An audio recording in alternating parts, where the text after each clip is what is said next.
mas nós vamos estar lendo 1 Coríntios, capítulo 15. Nós já estudamos o capítulo 14, falamos ultimamente da necessidade de ter ordem no culto, né? E agora nós vamos estar falando o 15 e o 16 hoje, deve dar tempo, nós vamos correr, para aprender.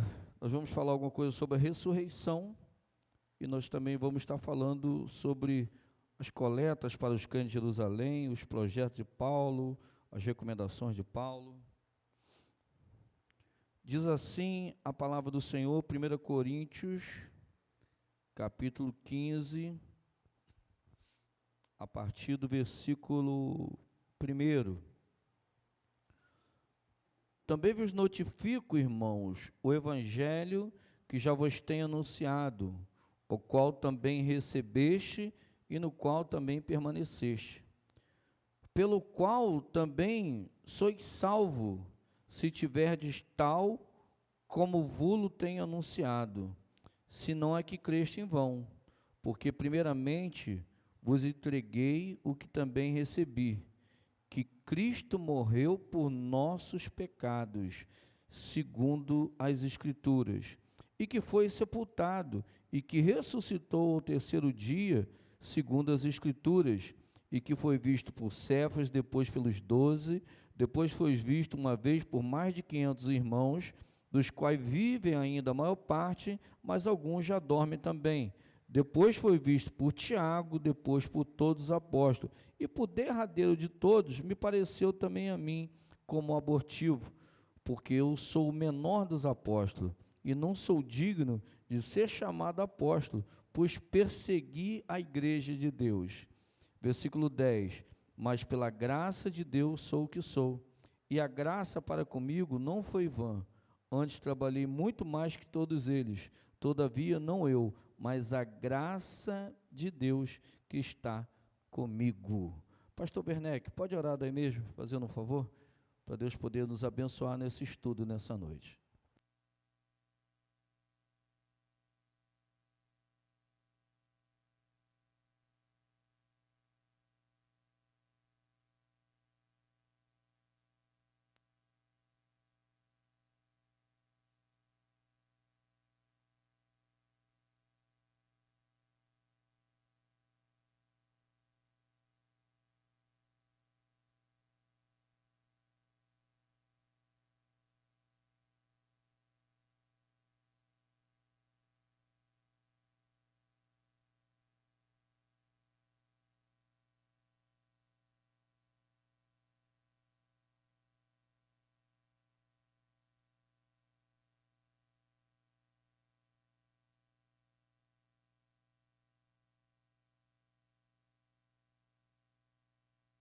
Podemos assentar em nome do Senhor Jesus. Se quiser nos ajudar aí, colocando um fundo, ou o varão ali tocando ali na guitarra, fica à vontade, então bota lá. Ele está meio envergonhado com essa máscara do Flamengo que ele está, toca aí no som mesmo aí, não tem problema não. Irmãos, Paulo, é muito interessante, né, como Paulo fala conosco, né, os dias atuais, os dias de hoje, e por isso que a palavra diz que ela se renova, né, a cada dia, porque você estuda, você prega, você busca, e aí amanhã você lê o mesmo texto, você busca de novo, e Deus fala novamente a você de outra forma, aquilo que você está precisando naquele momento. E Paulo escrevendo aos Coríntios, ele está falando sobre a ressurreição. Por quê?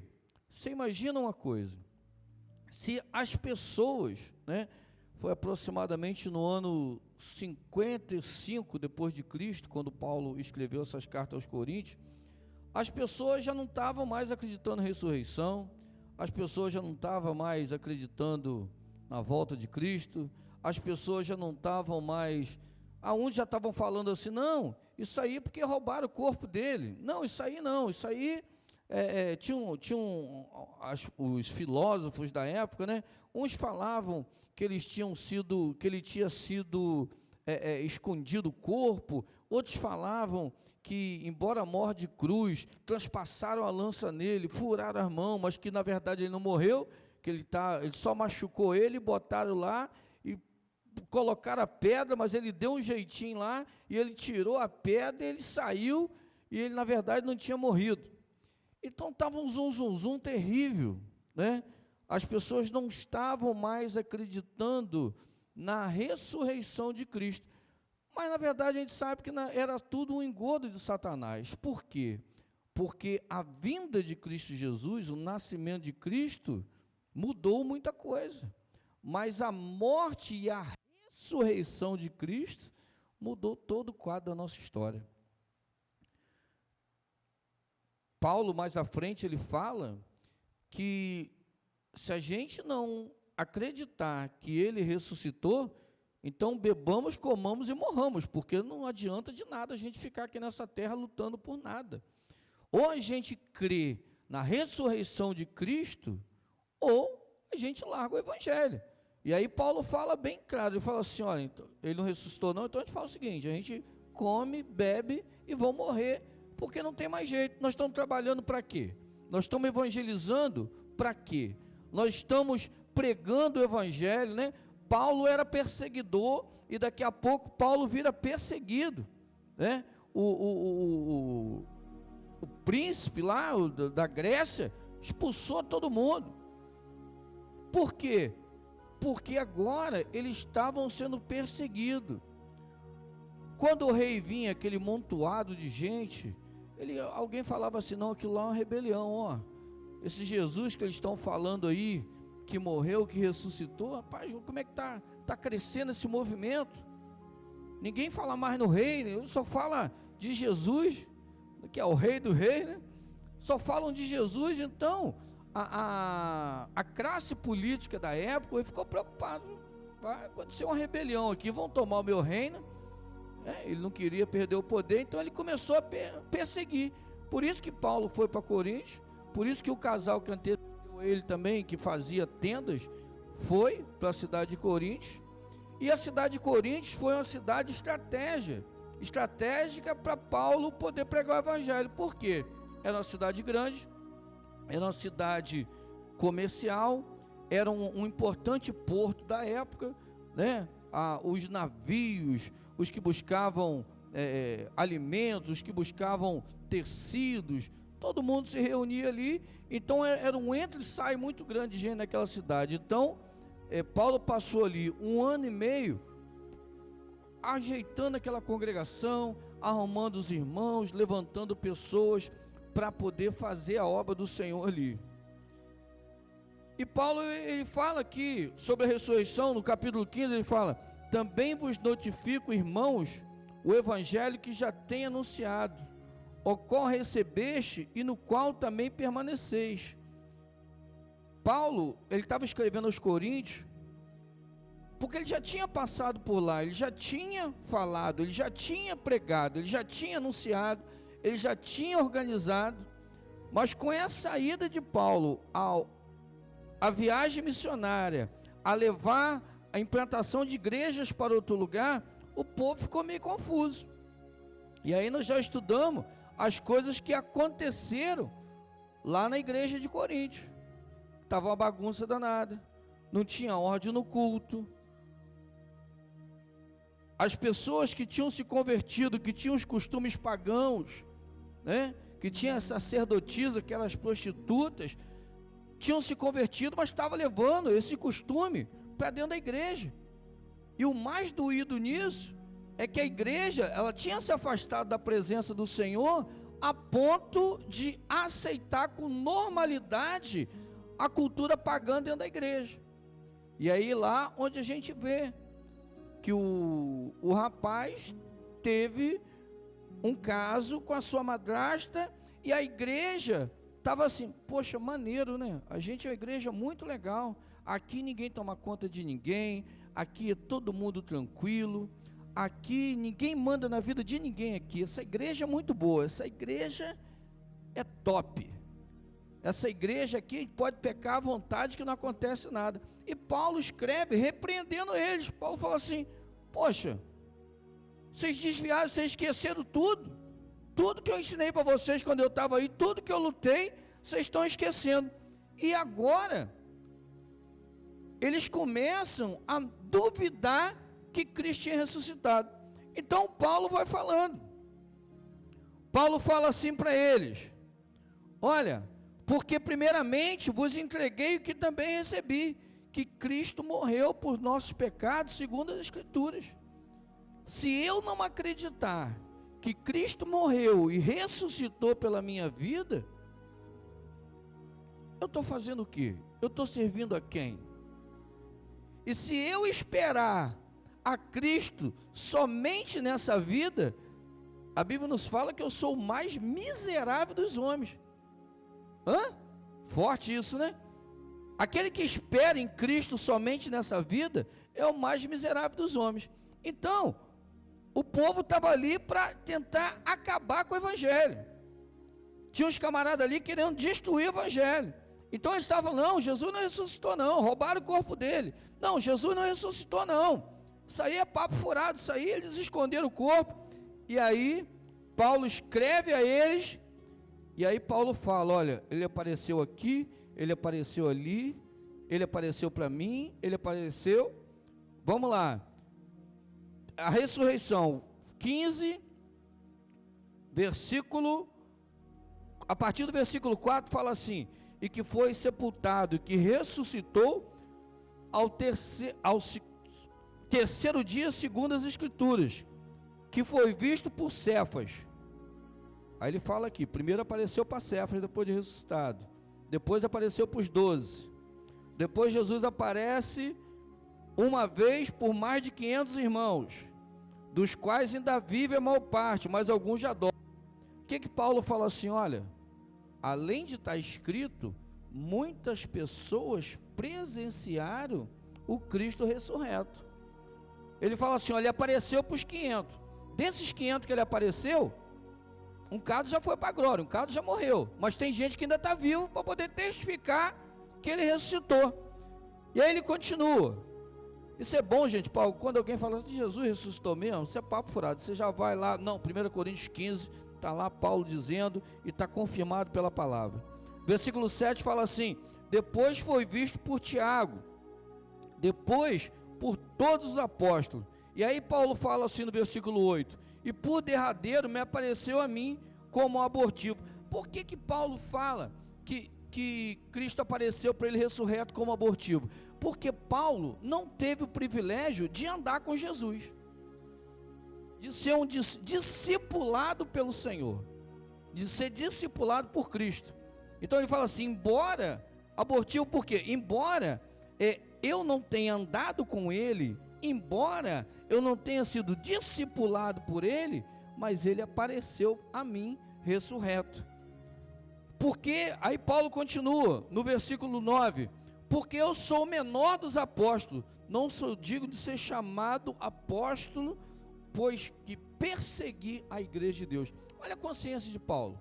Paulo tinha consciência. Paulo estava vivendo o evangelho pleno. Paulo estava vendo as pessoas se convertendo. Paulo estava vendo as pessoas mudando de vida. Paulo estava plantando igreja. Paulo estava vendo o evangelho crescer. Paulo estava vendo as pessoas mudarem de vida, as pessoas sendo transformadas por Jesus. E mesmo assim, ele se vigiava, ele tomava conta dele mesmo, para que a soberba não invadisse seu coração. A todo momento Paulo fala assim: eu só estou fazendo isso pela graça de Deus. Eu só estou aqui pregando para vocês pela graça de Deus. De mim mesmo eu não sou merecedor. Por quê? Porque antes eu perseguia. Hoje eu estou aqui como apóstolo falando do amor de Jesus. Então ele fala: eu sou o menor dos apóstolos, não sou digno de ser chamado apóstolo, porque eu persegui a igreja de Deus. Mas pela graça de Deus, pela graça, versículo 10, sou o que sou, e a graça para comigo não foi vã. Antes trabalhei muito mais que todos os outros, mas todavia não eu, mas a graça de Deus que está comigo. Paulo era ciente, falou assim: ó, eu trabalhei muito, eu trabalho muito, eu busco muito o evangelho. Onde tem cidade para levar o evangelho, eu quero levar. Eu quero trabalhar na expansão do evangelho, mas com tudo isso, eu só consigo fazer isso porque a graça de Deus é comigo. eu de mim mesmo não consigo fazer nada, eu só consigo fazer pela graça de Deus. E eu estava meditando hoje por esse momento, a igreja da Devi que tem passado, avivamento das pessoas vindo, né? Domingo nós tivemos bastante gente, na Santa Ceia, na quinta-feira, culto de estudo, bastante gente buscando entender a palavra do Senhor. E eu falo, Senhor, se não é a tua graça, nada disso seria possível. Sabe por quê? Porque a gente tem que se policiar, porque senão a gente começa a achar que a gente é alguma coisa, que a gente pode alguma coisa, sabe? Nós temos um carinho, essa semana nós corremos com um, corremos com o outro, ligamos para um, passa o zap para o outro, e acompanha mesmo, e conversa, e ora junto, e chora junto, e sofre junto, e se alegra junto, mas a gente só consegue fazer isso pela infinita misericórdia, pela graça do Senhor na nossa vida. Você só consegue falar e vidas serem transformadas quando você prega, quando você fala, pela graça de Deus e pelo poder do Espírito Santo. Se quando você ora, pessoas são curadas, você só consegue fazer isso através da graça de Deus e pelo poder do Espírito Santo. Se Deus tem te usado em dons de visão, revelação, profecia, você só consegue fazer isso porque a graça do Senhor nosso Deus está em você e pelo poder do Espírito Santo. Amém? Porque de nós mesmos não temos nada, não somos nada. Quem éramos nós antes da graça do Senhor nos alcançar? Ninguém. Você vê que Jesus toma conta dos seus discípulos, as pessoas que ele estava ali discipulando, justamente para essa soberba não entrar no coração deles. Que quando eles saem para poder levar o evangelho, para poder pregar, para poder orar, e quando eles chegam maravilhados, mestre, nós oramos, demônio foi embora, nós falamos, pessoas se converteram, nós oramos e pessoas foram curadas. Aí Jesus falou, eles crentes de Jesus, falaram, oba, vocês são bons, oba, vocês são melhores, oba, vocês parabéns, vocês são bons mesmo. Jesus falou assim, ah é? Não se alegra com isso não. Antes vos alegrei por ter o seu nome escrito no livro da vida. É o principal.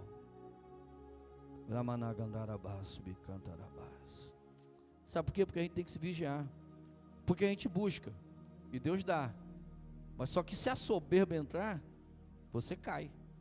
Se a soberba entrar, quando nós achamos que eu sei, porque às vezes nós somos humanos. Então você faz algo que dá certo. Jesus abençoou, a graça superabundou e você fez e deu certo. Segunda vez você deu certo. Terceira vez você fez, eu tenho a fórmula para fazer isso aqui e dar certo. Eu sou o cara. Aí Jesus falou assim, você é o cara? Então você vai sozinho que você vai se afundar, porque eu não estou com você nesse negócio não. Por isso que de vez em quando Deus dá uma sacudida no nosso tapete, né? Às vezes, mas Deus estava dando tudo tão certo. Eu falei, não, para. Eu sou o Senhor da sua vida. Eu sou o Senhor teu Deus. A minha glória eu não dou a outro não. Então quando ele dá aquela sacudida assim, é para a gente poder saber assim, eu dependo exclusivamente de Deus. Eu dependo exclusivamente do Senhor. Sem o Senhor na minha vida eu não sou nada. E Paulo estava vivenciando isso no ano de 55, depois de Cristo. E ele está falando lá, falou, olha, eu só posso realizar as coisas que eu realizo, porque a graça do Senhor é comigo. Se você é um levita, se você está na presença do Senhor, é porque a graça do Senhor está com você. Se nós estamos aqui hoje compartilhando a palavra do Senhor, é porque a graça do Senhor é conosco. Porque se não fosse a graça, o amor infinito dele, nós não estaríamos aqui, nós estaríamos onde? Lá na rua, bebendo, se prostituindo, se drogando, mas o amor dele nos resgatou, e a graça dele, aonde abundava o pecado, olha só, pensa só, onde você conheceu Jesus, o que você tinha no seu coração, na sua vida? Pecado. E a gente era tão cabeçudo, que pecava e não se arrependia, pecava, achava que estava certo, pecava, e quando alguém falava para a gente crescia, não, você não sabe, eu que sei. Por quê? Porque éramos cegos. E a Bíblia fala que quando a gente, pela palavra, conhece a Jesus, pelo poder do Espírito Santo, a escama dos nossos olhos, o que ela faz? Cai, e a gente começa a ver. É por isso que às vezes você olha assim, meu Deus, como que eu fazia isso antes de conhecer Jesus? Por que que eu fazia isso? Por que que eu falava grosso dessa forma? Por que que às vezes eu era um cavalo dentro de casa? Por que que às vezes eu não respirava para falar, não contava, até já despejava tudo em todo mundo e achava que estava certo? Por isso que quando a gente conhece Jesus, né, e a palavra dele diz assim, vinde como estais, porque se você ficar lá fora, preparando para poder aceitar Jesus, vai aceitar, Leandro? Se o cara estiver lá fora, Veríssimo, fala, não, hoje eu não, vou parar de beber primeiro, vou me alinhar, né, vou mudar o meu caráter sozinho, não vem. Vem, Geraldo? Não vem. Vem, Elmo? Não vem. Vinde como estais, mas quem vai fazer a mudança? O Espírito Santo do Senhor. Então eu não tenho que ficar escolhendo quem eu vou trazer para a igreja, quem eu não vou trazer para a igreja, se fulano é bom para vir, se fulano não é bom para vir. A graça que me alcançou, quer alcançar todos. E a palavra de Deus, ela é bem clara quando fala assim, ó, a vontade de Deus é que ninguém se perca. A vontade de Deus é que todos se salvem. Mas às vezes eu começo a me achar bom e eu começo a querer. Esse é joio, esse é trigo. Esse aqui não. Esse aqui, esse eu gosto dele, é legal. Não, esse, né? E às vezes nós começamos a criar umas panelinhas, sabe? Essa semana eu li um negócio interessante, até fez as postagens nas redes sociais, que nós não devemos se preocupar com panelinhas, porque Deus não usa panela, Deus usa vaso. Amém? Então esquece a panela, seja vaso, né? Seja vaso, seja amassado, seja moldado, mas seja cheio do Senhor Jesus. E o povo, ele estava lá falando, Jesus não ressuscitou, não aconteceu nada disso não. Versículo 11, Paulo fala assim, Paulo continua, então, ou seja eu, ou seja eles, assim pregamos e assim haveis crido. Ora, se prega que Cristo ressuscitou dos mortos, como diz entre vós que não há ressurreição. Versículo 13, se não há ressurreição dos mortos, também Cristo não ressuscitou. E se Cristo não ressuscitou, logo a nossa pregação é vã, e também é vã a nossa fé.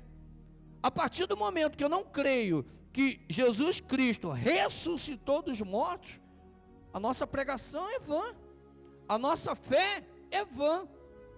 Mas glória seja dada ao nome do Senhor, porque nós cremos que o nosso Jesus Cristo, Filho de Deus, veio ao mundo, morreu, mas ao terceiro dia ressuscitou, e assentado está à destra de Deus, intercedendo por nós. E é por isso que a Bíblia fala que só existe um caminho entre o homem e Deus. Só existe um intermediador entre o homem e Deus. Maria foi escolhida para ser a mãe de Jesus por Deus. Mas quem tem o poder de interceder a Deus por nós chama-se Jesus Cristo. É o único. E aí Paulo continua. É interessante, né? Quando você pensa, já pensou se fosse uma mentira dos apóstolos que Jesus tinha morrido e tinha ressuscitado? Hein, Sérgio? Já pensou? Já pensou os apóstolos fingir tanto, mentir tanto, que foram capazes de morrer por essa mentira? Porque um foi decapitado, outro foi colocado de cabeça para baixo no azeite, no óleo quente, outro torturado. Já pensou? Inventaram uma mentira tão forte que foram capazes de morrer? Não, eles perderam a sua vida, mas ganharam a sua vida. Uma semente, ela para brotar, ela morre. A semente cai, ela morre, ela germina, né? E assim também foi feito. Porque se os mortos não ressuscitam, também Cristo não ressuscitou. E se Cristo não ressuscitou, é vã a nossa fé, e ainda permaneceis nos vossos pecados. Se Jesus não ressuscitou, não houve remissão de pecado.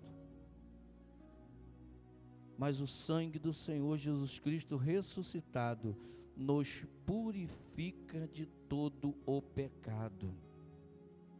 É por isso que hoje eu posso estar aqui, você pode estar aí, e a gente falar com convicção que o sangue do Senhor Jesus Cristo nos purifica de todo o pecado.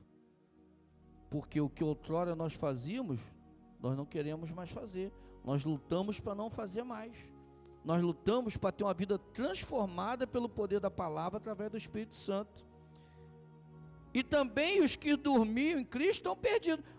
Ué, se Cristo não ressuscitou, se não há ressurreição, então aqueles que morreram então estão perdidos. Não tem jeito? Não vão ressuscitar? Não haverá a salvação em Cristo? Não haverá ressurreição? Se esperar, olha só o que diz o versículo 19. Eu queria que você lesse junto aí comigo. 1 Coríntios 15, 19. 1, 2, 3, vamos lá? Se esperarmos em Cristo só nessa vida, somos os mais miseráveis de todos os homens. Forte, né? E aí eu venho para a igreja só para buscar o envelope do carro. Oh, Jesus. E aí eu quero vir para a casa do Senhor só para Deus poder me dar uma boa casa, um bom salário, uma qualidade de vida. Não estou falando que Ele não vai te dar, não, Ele vai te dar. Porque as bênçãos do Senhor acompanham aqueles que andam segundo os seus mandamentos, aqueles que buscam o Senhor, aqueles que estão na presença dEle, aqueles que permitem o Espírito Santo moldar o seu caráter.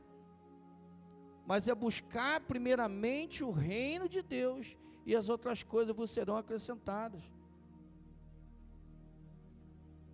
Não é pecado você participar de uma campanha, mas isso não pode ser prioridade na sua vida. Não, vou fazer a campanha para me ganhar um carro. Não, vou fazer não. Eu vou fazer uma campanha para colocar a minha vida no altar do Senhor. Eu vou fazer uma campanha para o Espírito Santo, através da palavra de Deus, moldar o meu caráter, para me ter um caráter de um cristão, para mim ter o caráter de Cristo, como apóstolo. Sede meus imitadores, como eu sou de Cristo. Eu quero fazer, eu quero uma mudança, eu quero vir para a igreja, eu quero ouvir a palavra, eu quero que o Espírito Santo, com o fogo dele, me consuma por dentro, e eu vou querer essa mudança que o poder da palavra traz. Eu vou querer essa mudança, eu quero viver essa mudança, eu quero viver essa mudança na minha vida, eu quero viver essa mudança na vida da minha família, eu quero viver essa mudança no meu local de trabalho, eu quero viver essa mudança na minha escola, eu quero viver essa mudança com a minha sogra, com o meu esposo, com a minha esposa.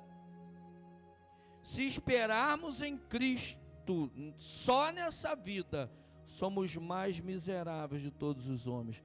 E quantas das vezes, levado pelo âmbito financeiro do mundo, nós esquecemos que Deus tem preparado a vida eterna para aqueles que o amam e guardam a sua palavra.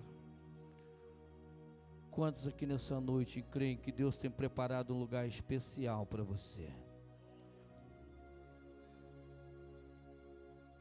Quando Jesus ressuscitou, Ele vira para as pessoas que ali estão, pastor Jorge Jeromel, Ele fala assim: olha, vou vos preparar lugar.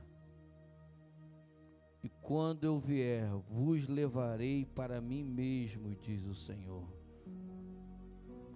para que onde eu estejais, para onde eu estiver, estejais vós também. Você está no Senhor, está na presença do Senhor, você vai ter uma vida de paz em Cristo Jesus. O que é viver uma vida de paz em Cristo Jesus não é que você não vai ter adversidade, não é que você não vai ter guerra, mas a paz do Espírito Santo vai te direcionar como você vai resolver aquele momento de adversidade. O Espírito Santo que habita em você vai te orientar como você vai passar pelo deserto, como você vai passar pelo momento da adversidade, como você vai passar por esse momento de dificuldade. Ter paz em Cristo Jesus não é ausência de luta, é certeza certeza de vitória em Cristo Jesus. Por isso que a Bíblia fala, nós somos mais do que vencedores por aquele que nos amou. Você não é vencedor, não. O vencedor venceu, acabou. Não, você é mais do que vencedor. É além disso. É além dessa vitória aí que você acha física, a sua vitória diária, a sua vitória financeira, a sua vitória da saúde, a sua vitória sentimental. É muito mais do que isso. E a palavra de Deus garante muito mais daquilo que sonhamos, muito mais daquilo que pensamos, muito mais daquilo que você consiga imaginar. Você crê nisso nessa noite, glorifique o nome do Senhor. É o que Deus tem preparado para você, é o que Deus tem preparado para a sua família. Além da vida eterna, que é o principal, as bênçãos do Senhor vão acompanhar, porque você decidiu ser nova criatura em Cristo Jesus. Nós estamos hoje com um grupo de 10, 15 pessoas que estão se preparando para o batismo.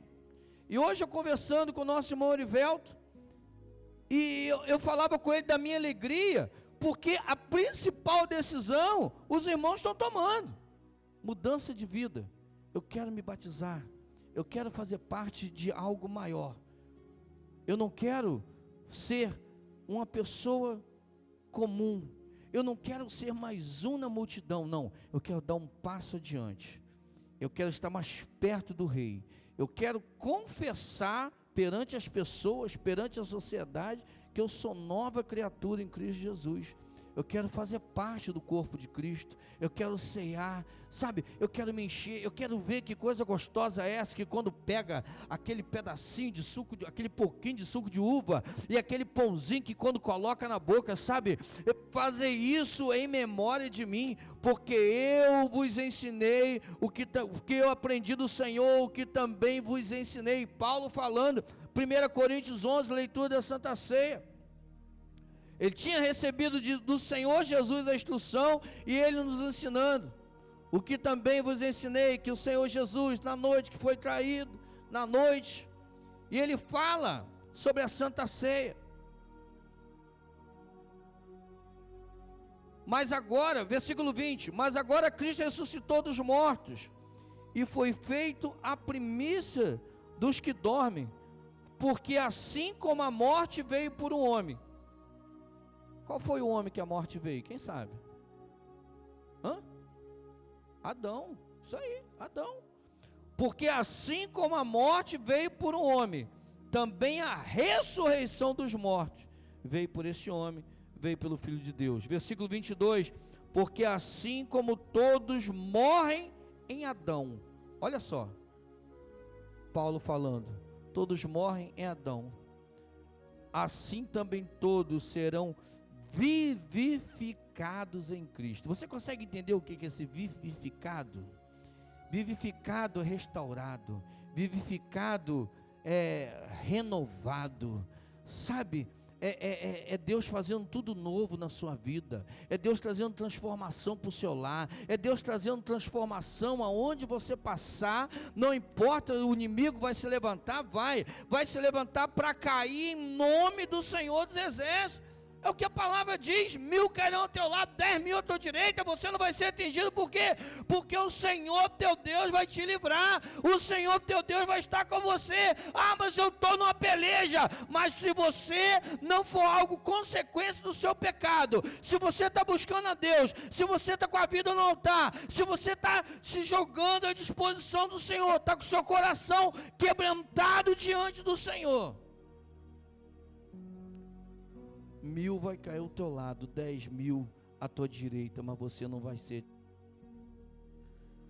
Os anjos do Senhor acampam ao redor do que os temem. Quantos aqui temem o Senhor nessa noite? Quantos temem? Os anjos do Senhor acampam ao redor do que os temem e o livra. Temer ao Senhor não é você ter medo de Deus. Temer ao Senhor é você andar segundo a palavra dele com confiança.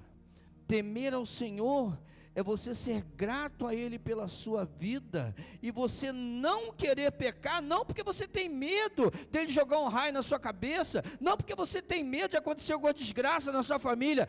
Você não quer pecar pela gratidão que você tem a Deus, pela morte de Jesus Cristo, pela sua vida na cruz do Calvário e pela ressurreição dele.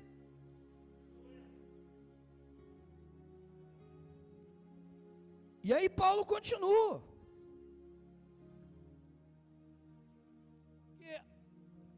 Versículo 23, cada um por sua ordem, Cristo as primícias, depois os que são de Cristo na sua vinda.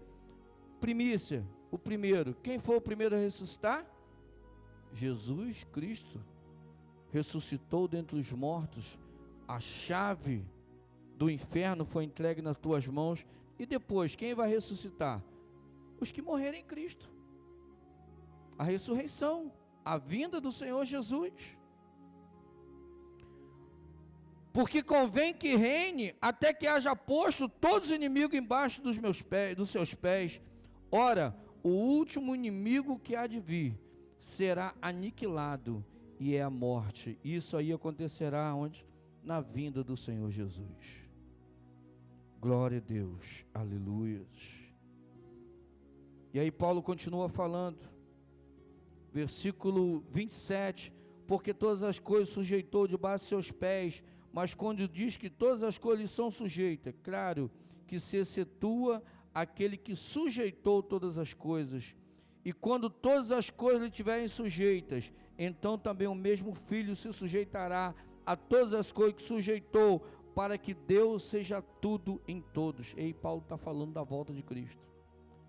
Paulo está falando assim, o que morrer em Cristo vão ressuscitar primeiro, depois a igreja do Senhor vai ser arrebatada. Paulo está explicando tudo direitinho, detalhadamente. De outra maneira, que farão os que batizam pelos mortos, se absolutamente os mortos não ressuscitam? Porque se batizam neles então pelos mortos? Havia uma cultura naquele tempo, e hoje ainda tem algumas religiões que fazem isso. A pessoa se batiza em nome da pessoa que morreu, para poder salvar a pessoa que morreu. Rapaz, tem tanta gente acreditando em tanta coisa e não acredita no Senhor Jesus, né? O cara acredita que ele pode se batizar em nome de alguém da família dele que morreu, para ele salvar a pessoa que morreu. Então, estava acontecendo isso lá também. E aí Paulo fala para eles assim, por que estamos nós também a toda hora em perigo? Eu protesto que cada dia morro, gloriando-me em Cristo, vós irmão, por Jesus Cristo nosso Senhor. O que Paulo está falando? A minha luta é diária. Cada ação, cada embate que eu tenho, cada impacto que eu sofro, eu morro para o mundo e vivo para Cristo Jesus.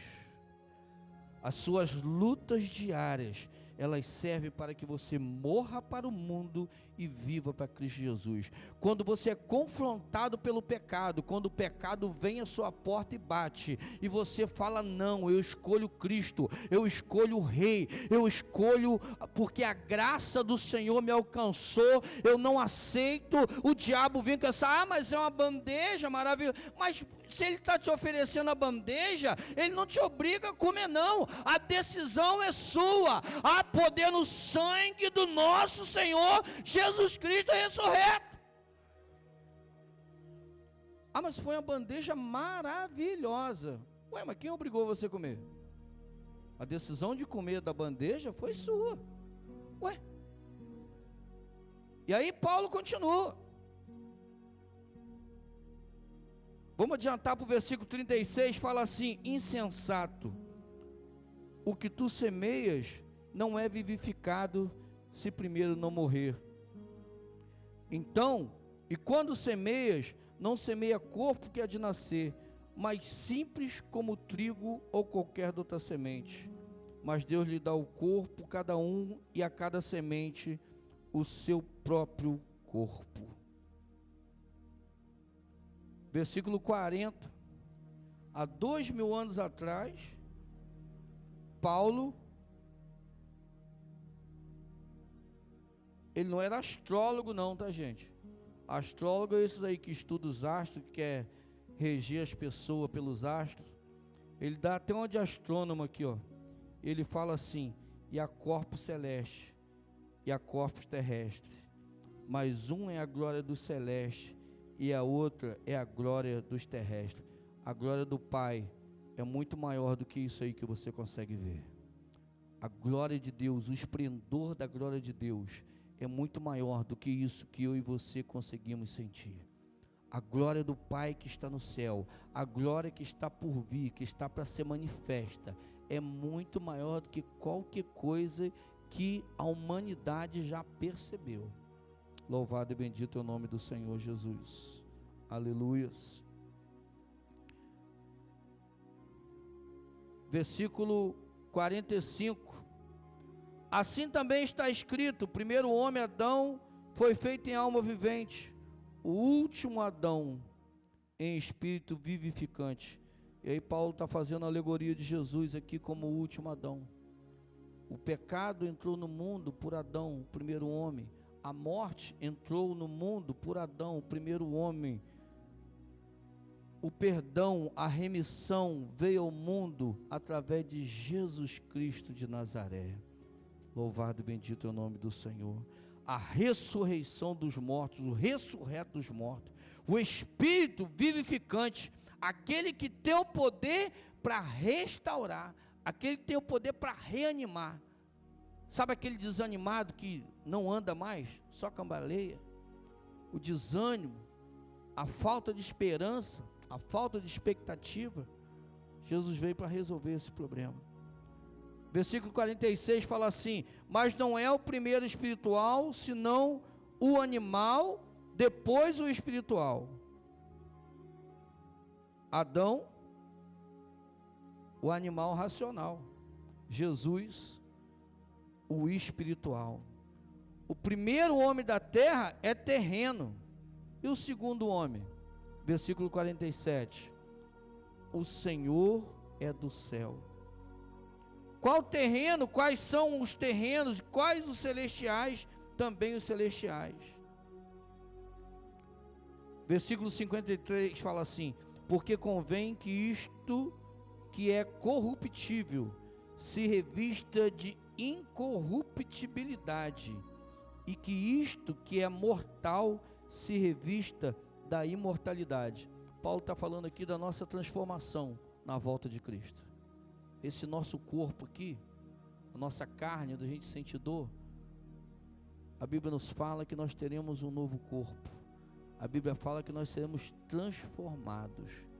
E o que é corruptível, a carne que é corruptível, se transforma em incorruptibilidade. Que isto que é mortal se revista de imortalidade. E quando isto que é corruptível se revestir de incorruptibilidade, e isto que é mortal se revestir de imortalidade, cumpre-se-á a palavra que está escrita: tragada foi a morte na vitória. Sabe a vitória final? Quando Jesus vier a buscar a sua igreja. Sabe quem que Jesus vai vir buscar? Vai vir buscar você. Sendo você pastor, presbítero, diácono, novo convertido, nós temos que nos colocar prontos. Jesus usa a parábola das virgens loucas e das virgens prudentes para nos orientar, fala assim: ó, esteja sempre pronto. No ano 55 as pessoas já estavam desanimadas. Você já pensou hoje, 2021? Como é que já está? Muita gente está acreditando, mas não. Jesus não, Ele pode até me abençoar, mas voltar Ele não volta mais não. Vai voltar, é a palavra dEle, é promessa dEle, viu? E Paulo fala aqui: se a gente espera Ele só nessa vida aqui, nós somos mais miseráveis. Ele vai voltar, Ele ressuscitou dentre os mortos, Ele vem para nos buscar. Quando Jesus fala: vou vos preparar o lugar, os discípulos ficam preocupados, ficam desesperados. Nós vamos ficar sozinhos, o que nós vamos fazer? Quem que vai nos ensinar? O Senhor está nos discipulando. Porque às vezes a gente fica acostumado ao discipulado, e você fica sendo discipulado 1 ano, 2 anos, 3 anos, na mamadeira, né? E aí, às vezes, Deus dá uma sacudida na gente e fala assim, ó, agora é hora de você fazer discípulo. Agora é hora de você já pode comer um feijão com arroz, uma batata frita, uma sustância, um anguzinho. Agora você já é capaz de produzir algo para as outras pessoas. E o discípulo estava acostumado ali, né? Faltava pão, opa, multiplica lá, faz. Milagre, sinal, maravilha. Aí Jesus fala assim para ele, olha, eu não vou deixar vocês órfãos não, eu vou para o céu. Mas eu vou deixar com vocês o Espírito Santo, o Consolador, que vai estar com vocês até a consumação do século. Sabe o que ele falou? Eu vou deixar com vocês o meu Espírito Santo, até que eu volte para buscar vocês não vão estar sozinhos não. Na sua luta diária, na sua peleja diária, no seu local de trabalho, quando você colocar a cabeça no travesseiro, o Espírito Santo vai estar com você. Quando você estiver dormindo, descansando, você acha que isso é obrigação da natureza, você descansar? Não, o Espírito Santo está com você. Quando você levantar pela manhã, o Espírito Santo vai estar com você. Você crê nisso, glorifica o nome do Senhor nessa noite, porque Ele está com você. Aonde você tem estado, o que você tem feito, Ele tem presenciado. Viu? Ele está com você. E aí Paulo continua. Onde está a morte, o teu aguilhão? Onde está, ó inferno, a tua vitória? Ora, o aguilhão da morte é o pecado, e a força do pecado é a lei, mas graças a Deus. Eu queria que você lesse aí comigo, 1 Coríntios 15, 57 e 58. 1 Coríntios 57 e 58. Paulo é assim, Paulo pega pesado, Paulo dá um puxão de orelha, Paulo fala assim, vocês precisam mudar, vocês precisam voltar ao verdadeiro evangelho, você está tudo bagunçado aí, eu saí daí, deixei tudo arrumadinho na igreja, vocês bagunçaram tudo. Mas aí no 57 e 58, vamos ler junto ali o que Paulo fala, 1, 2, 3, mas graças a Deus, que nos dá a vitória por nosso Senhor Jesus Cristo. Portanto, meus amados irmãos, sede firmes, constantes, sempre abundantes na obra do Senhor, sabendo que o vosso trabalho não é vão no Senhor. Você pode glorificar o nome do Senhor nessa noite. Pode ninguém estar vendo o que você está fazendo, pode o pastor não estar vendo, o irmão não está te dando parabéns, mas o seu trabalho não é vão do Senhor. Você está levando a palavra, você está levando a mensagem, você está buscando o Senhor, você está ajudando de todo o seu coração, você está ajudando, mas não está toda hora, estou ajudando, selfie, posta, eu dei uma cesta básica, eu orei, não, eu estou aqui, eu estou ajudando. Não precisa disso, faça para o Senhor, faça de todo o seu coração. Paulo primeiro fala assim para eles, olha, mas graças a Deus que nos dá a vitória vem através da graça do nosso Senhor Jesus. Graça é favor não merecido, nós não merecíamos. Não, eu mereço porque eu sou pastor. Não, eu oro. Eu chego aqui, 7 horas, eu oro 15 minutos de joelho, conforme meu pastorzão manda lá, Então eu mereço. Eu mereço? Não. Mas eu fui na terça, na quinta, no domingo, fui na escola dominical. Não, eu mereço aí, coisa melhor. Não, é graça. É pela graça. Mas graças a Deus que nos dá a vitória. Sabe por que você é vitorioso? Sabe por que você é mais do que vencedor por Cristo Jesus? Pela graça do Senhor. E aí Paulo continua no versículo 58, ele fala assim, olha, eu vou te dar a fórmula para você poder vencer. Eu vou mandar a fórmula para vocês para que possa haver mudança aí na igreja. Eu vou mandar a fórmula para vocês agora, para que toda essa imundície que está acontecendo no meio da igreja aí possa ser mudado. E aí Paulo vira para ele e fala assim, olha, sede firmes, firme no Senhor. Sabe o que é firme no Senhor? É você não olhar para quem está caindo, se você puder ajudar, ajuda, se você não puder também, você não atrapalha, mas o seu foco é Cristo, o seu alvo é Cristo, o seu objetivo é o céu. Então você, igreja, né? Eu fui para lá, eu achei que não tinha problema, mas tem problema. Filhão, isso aqui é um hospital, está cheio de gente sofrida, ferida, sendo curado pelo Rei dos Reis, pelo Senhor dos Senhores, pelo Médico dos Médicos. Aqui é o local onde as pessoas vêm feridas, para que o Espírito Santo, através do poder da palavra, cure essas vidas. No domingo, o Espírito Santo nos orientou, trazendo uma palavra sobre cura de interior, liberar perdão. Quantas pessoas doentes, com dificuldade em perdoar, pessoas que têm um ódio no coração, que não sabem de onde vem, mas precisam se liberar disso, para que o Espírito Santo de Deus possa se manifestar nas suas vidas. Precisam liberar perdão a essas pessoas, para que o Espírito Santo haja com a sua plenitude nas suas vidas. Sede firmes e constantes. Opa, hoje eu estou firme. E aí, pastor Augusto, como é que você está? Só vitória. Hoje é alegria. Uhul, Jesus. Aí amanhã, pastor Augusto encontra comigo. Aí, pastor, pai, estou uma prova. Sei não, esse negócio de Jesus não é para mim não. Vou largar esse negócio do evangelho. Estou sofrendo muito. O inimigo está se levantando. Nada para mim dá certo. Nada, tudo dá errado.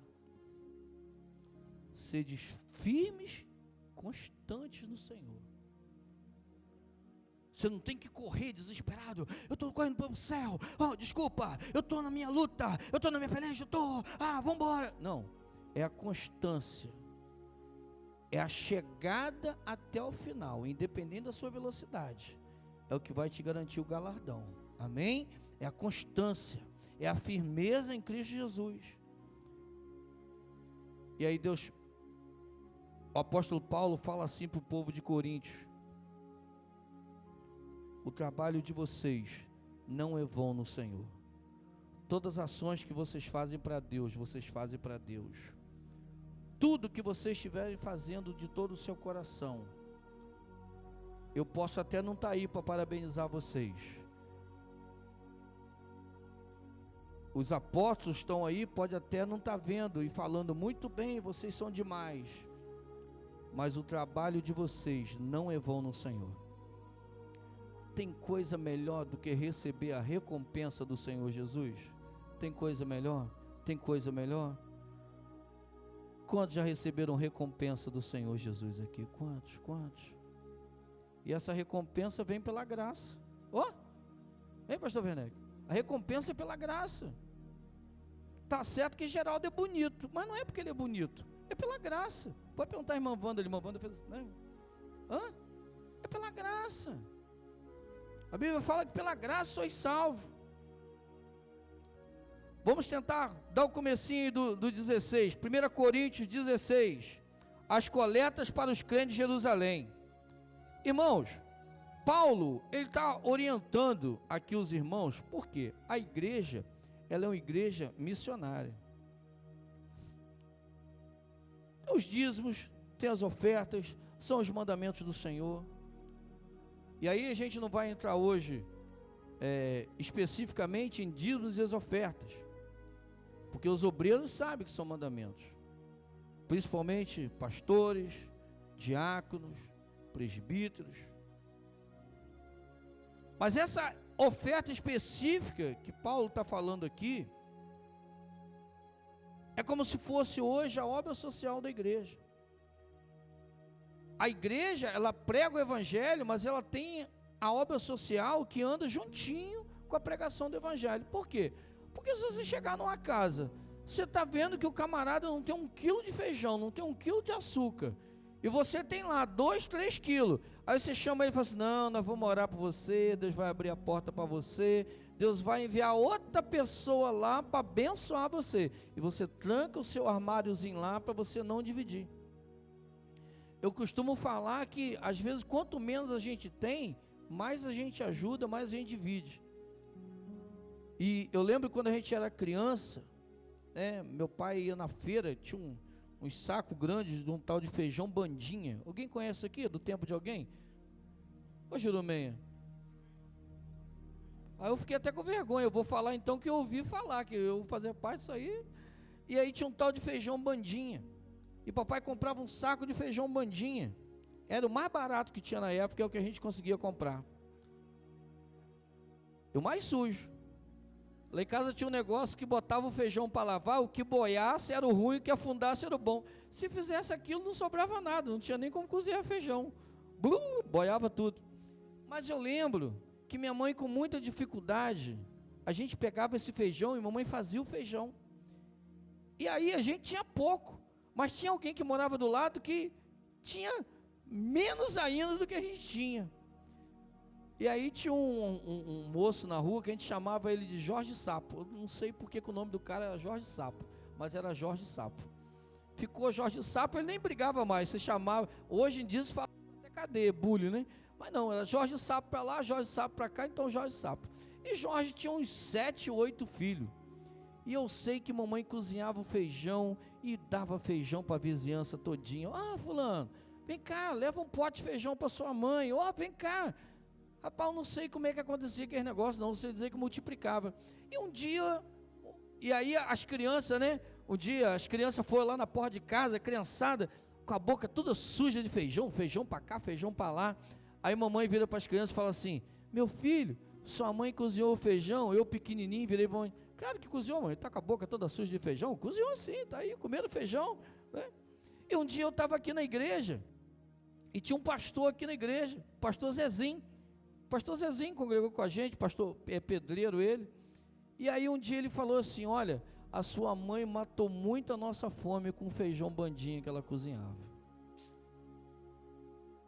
Às vezes você acha que Deus está te usando para pequenas coisas, mas Deus está te usando com pequenas ações, fazendo coisas grandes. Às vezes quando você tem um carro, eu lembro que eu tinha um Golzinho, Jurandir lembra, Erivelto também, o Golzinho branco que eu tinha. Na época podia, nós botamos 12 pessoas dentro daquele carro para trazer para a igreja. Eu tinha um Voyage, lembra, Jurandir, do Voyage? Voyage verde. Rapaz, um dia eu enchi o carro de gente, não tinha dinheiro para manutenção. Aí um dia eu fui dar uma ré ali, rapaz. Aí parente bateu na porta do carro e falou assim: a roda caiu. Pensei que o parente estava brincando, mas tinha caído mesmo a roda. E o carro cheio de gente, a gente estava indo levar o pessoal lá na pontinha. Parece que quanto menos a gente tem, mais a gente quer abençoar pessoas. Mas parece que quando Deus começa a nos abençoar, meu carro? Não, lavei hoje. Vou nada, deixa na chuva. Vou não. Estou falando a questão do carro, irmão, porque às vezes acontece, mas às vezes é só o carro. Às vezes você está vendo que alguém está precisando de algo, o Espírito Santo de Deus te toca, aí você começa a fazer prova com Deus. Deus, se for o Senhor mesmo que me tocou, só fala de novo. O Espírito Santo fala de novo. Se for o Senhor mesmo, Deus não está falando isso comigo não, está falando para mim ir lá abençoar o irmão. Não, tá. Deus, usa outra pessoa, Senhor. Aí Deus olha assim: meu filho, eu estou sendo tão misericordioso na sua vida. No meio dessa pandemia, não tem deixado faltar nada do seu lar. No meio dessa pandemia, o arroz e o feijão não tem faltado. No meio dessa pandemia, a sua luz está funcionando. Não é? E às vezes nós esquecemos disso. Deus vai nos abençoando, o Senhor vai nos prosperando, e a gente esquece. A gente esquece dessa graça e desse amor que nos alcançou. E Paulo fala sobre isso. Você quer ver um negócio interessante que eu ouvi de um pastor essa semana? Que a igreja, ela é missionária. A igreja, ela é criada para produzir efeitos, para poder não só ficar aqui dentro da igreja, para abrir outros trabalhos, para levar o evangelho, para conquistar nações, para enviar missionários. Sabe por quê? Porque você, quando começa a administrar, nós seres humanos, nós temos uma inclinação bélica. Sabe o que é isso? Nós temos a inclinação de guerrear. Nós gostamos de guerra, nós gostamos de avançar, nós gostamos de conquistar. Quando você não cria um planejamento para a igreja crescer, a gente começa a guerrear entre nós mesmos. Eu começo a brigar com o Geraldo, brigar com o Verício briga com o Leandro briga com o Paulinho. Por quê? Porque nós temos essa inclinação bélica. Então, nós temos que planejar e avançar o evangelho. avançar em missões, avançar em ações sociais. Você quer ver um negócio que Deus tem falado muito forte aqui na igreja? Trabalho com morador de rua. Nós já conversamos com a irmã Célia, temos assistente social na Semanteca, que também já se dispôs a nos ajudar. Você passa aqui na Vila Capri, a cidade de Aroma, 600 quilômetros. Gente, não pode ser à toa ficar um monte de mendigo aqui do lado da igreja. Tem alguma coisa que Deus está falando para a gente poder fazer. Como que a gente vai fazer? Eu não sei, nós vamos sentar e vamos ver. Se a gente vai arrumar um jeito deles tomar um banho, se a gente vai arrumar um jeito de dar um lanche, mas não pode ser só no Natal todo mundo faz. Não pode ser só, na véspera de Natal desse ano, nós fizemos as quentinhas, e a gente chegou, e depois que a gente chegou um, chegou dois, chegou o espírita, chegou o do candomblé, chegou o católico, chegou todo mundo no Natal, e no dia de semana? A gente tem visto a frequência que os moradores de rua têm vindo aqui aceitar Jesus aqui na igreja. Talvez você olhe assim, isso vai aceitar, vai voltar. Domingo retrasado, né, Jurandir? Chegou ali com a garrafinha de cachaça, Jurandir falou, deixa lá no canto. Depois Jurandir foi lá e jogou fora. Ele veio aqui na frente, aceitou Jesus. O pastor Parente tinha acabado de dar o testemunho dele, quando o Parente estava falando, ele entrou e aceitou Jesus. Domingo na escola dominical, a gente estava ali na classe, aí chegou umzinho lá na porta, você viu? Aí eu fui lá, aí ele falou, me arruma uma garrafinha d'água. Eu peguei a água, levei para ele, tinha um biscoito ali, tinha um café, levei para ele. Aí ele pediu uma oração, nós oramos por ele. José Luiz, o nome dele, lá de Magé. Então, irmãos, a igreja do Senhor tem que se posicionar. A igreja do Senhor tem que fazer alguma coisa. No meio da pandemia, Deus abençoou a igreja. Fomos com o irmão Jurandir, não é isso, Jurandir? Fomos 2 vezes lá no Atacadão, montamos, foi 30 cestas de uma vez, não foi? Depois foi mais quanto? Foi 30 mais 30? 20 cestas, depois 30. Nós distribuímos para alguns irmãos que estavam passando com dificuldade, e depois nós distribuímos também para as congregações. Nós estamos falando isso, irmão, não é para se vangloriar, não. É para os irmãos saberem que a igreja tem que fazer. A igreja, ela é missionária, sabe? A igreja, ela é o sal da terra, não é só para pregar, não é só para poder orar, é nas ações também. Você sabe como que foi instituído os diáconos lá na igreja primitiva? Os diáconos era como se fosse assistente social daquela época. Hoje está ali um monte de diácono, tudo bonitão ali, gravatinho. Genesi já é presbítero, quase um pré-evangelista. Mas naquela época não. A instituição dos diáconos era para isso. Você ia numa casa, você orava, a família está precisando de quê? De alimento? Então vamos lá, reúne a congregação, junta todo mundo aí, vamos juntar o alimento, vamos lá levar na casa de fulano. Vamos lá. E aquela família, um negócio interessante, eu estava ouvindo o pastor da igreja de São Paulo. São 2 ações interessantes de obra social que eu vi. Uma, o pastor, quando a pessoa chega carente na igreja, ele fala assim, olha, nós vamos te abençoar durante 6 meses. Daqui a 6 meses, Deus já vai estar aberto a porta para você, porque senão também a pessoa fica dependente. Né? Quanta gente deixa de trabalhar, às vezes, por causa do Bolsa Família, para de correr atrás, né? Para de lutar. Então fala assim, ó, durante 6 meses a gente vai te ajudar. Daqui a 6 meses, Deus vai te abençoar e você vai começar a ajudar outras famílias. Tem uma igreja de Fortaleza que ela criou até o mercadinho social, a igreja do amor, né? Porque às vezes você manda uma coisa, um alimento que a pessoa já tem. Então ele criou o dinheirinho social da igreja, ele tem tipo um mercadinho na igreja. Tem óleo, tem arroz, tem feijão, tem sabonete. E aí você dá um valezinho de R$100. E a pessoa vai no mercadinho da igreja e adquire R$100 de produto. Se ela quiser um Nescau, ela pega um Nescau. Se ela quiser um leite, ela pega um leite. Se ela quiser um arroz, ela sabe a necessidade dela. Né? Quer ver se você monta uma cesta, arroz, feijão, mas alguém já deu arroz, não precisa do arroz. Né? Às vezes precisa do óleo, às vezes precisa do Nescau. Então é uma ação interessante que a igreja de Fortaleza faz. Mas é muito importante a igreja estar voltada também por essa área. Quando teve a chuva aqui na igreja, né? Tivemos irmãos aqui que perderam tudo, mas Deus tocou em coração de muitos irmãos.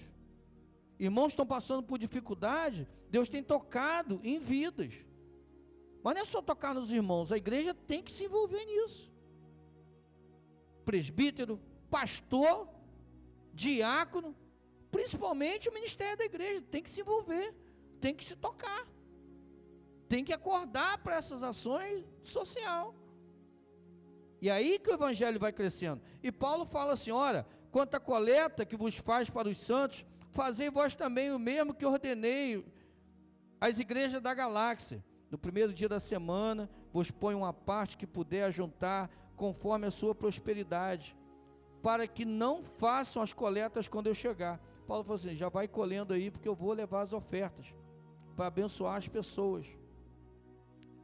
Ele não fala para você ofertar o que você não tem, ele não fala para você contribuir com o que você não tem, ele fala assim, olha, contribua conforme a sua prosperidade. Se Deus tem te dado muito, abençoe com muito. Se você hoje tem escassez, mas abençoe na sua escassez. Você nunca vai falar que você não pode contribuir, que você não pode participar. O que aconteceu com a oferta da viuvinha? Era pouco? Era. Era irrisório? Era. Mas todo mundo estava colocando o que já tinha sobrado. Eu dei tanto, eu estou dando mais. Aí vem a viuvinha. Aí Jesus fala o quê? Ela deu menos? Não, ela deu mais, porque ela deu o seu coração, ela deu, oferta, gente, na igreja é um negócio tão sério, que a Bíblia fala que se você tiver de mal com alguém, você vai lá, faz as pazes primeiro, você se conserta com essa pessoa, para depois você poder dar oferta, porque oferta é você quebrantado diante do Senhor. Dízimo, você devolve o dízimo, né? Porque não é seu, você devolve 10%. Mas oferta é algo sagrado. E esse envolver do social da igreja também.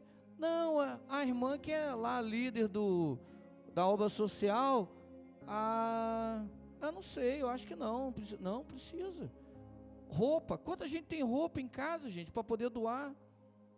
Mas não dá aquela roupa que está toda rasgada, que ninguém quer não.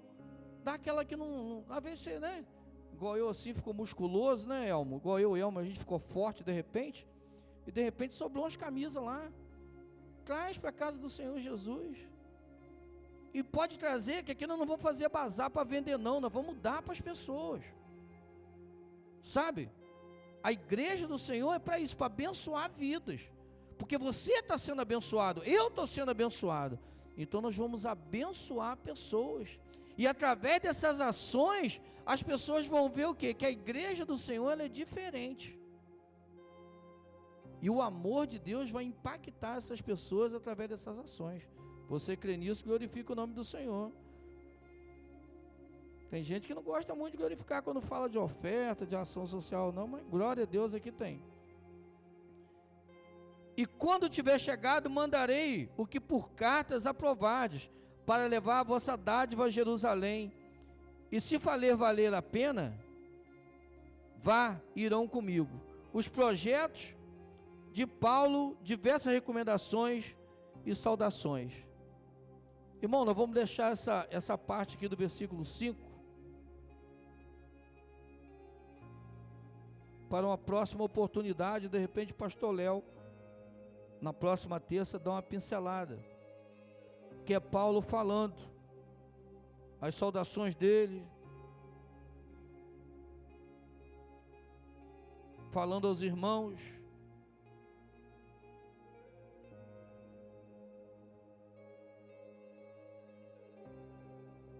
Eu quero só ler um versículo do final aqui.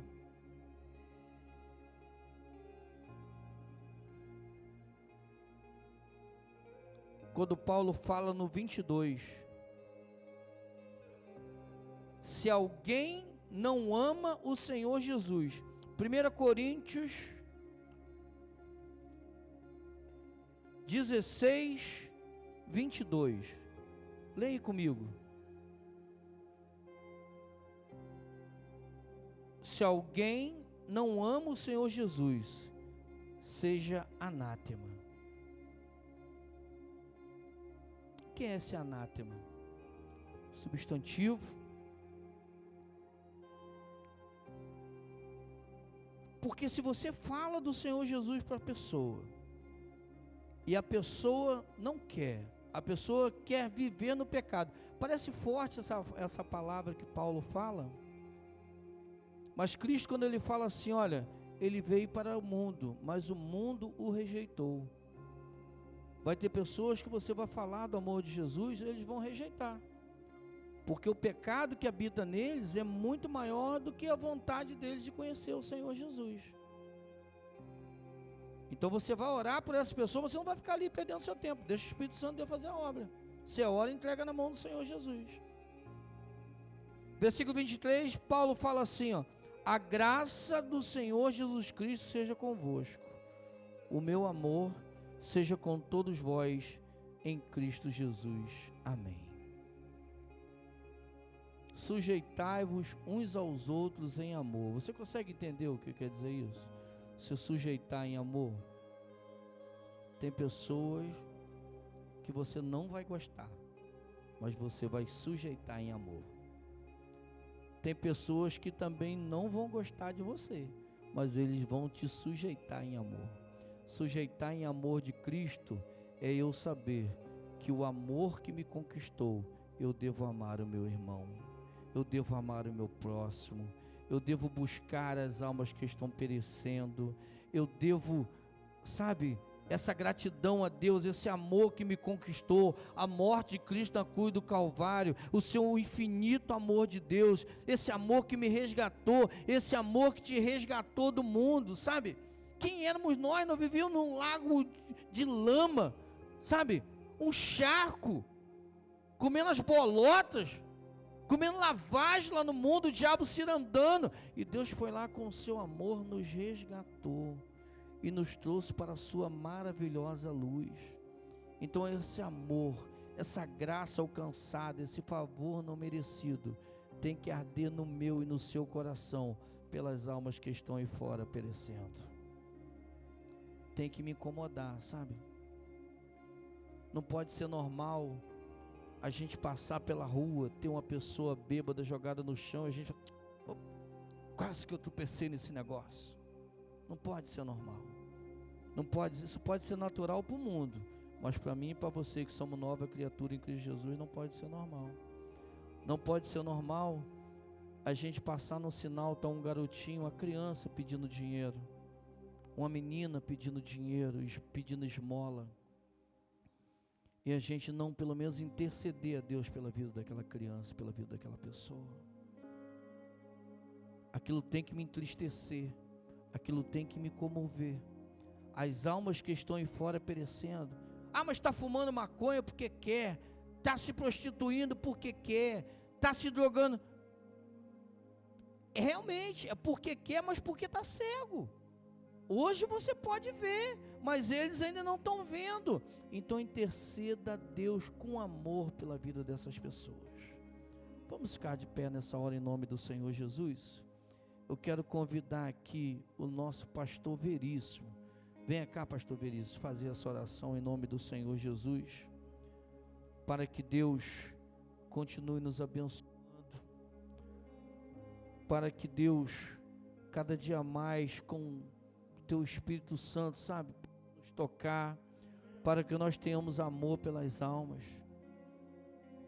Quantas vezes nós viemos à casa do Senhor, irmãos, somos abençoados, esquecemos de falar para as pessoas que nós somos abençoados. Quantas vezes nós viemos para a casa do Senhor triste, o Espírito Santo do Senhor nos alegra, e nós esquecemos de falar às pessoas que estão tristes, que estão perecendo, que o Espírito Santo também pode trazer alegria à vida delas. Então que essa oração do pastor Veríssimo seja no sentido de evangelização, a missão, sabe, a vontade de estar cada vez mais perto do Senhor, possa estar ardendo em nossos corações. Pastor Veríssimo.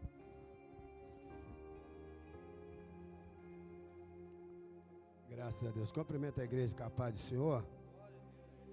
Deus, Ele é fiel demais, né, irmão? Hoje pela manhã eu estava conversando com o capitão da Marinha pelo telefone e Deus tem me incomodado. Sobrevivente de rua, tá, igreja? E ele vai me dar uma resposta amanhã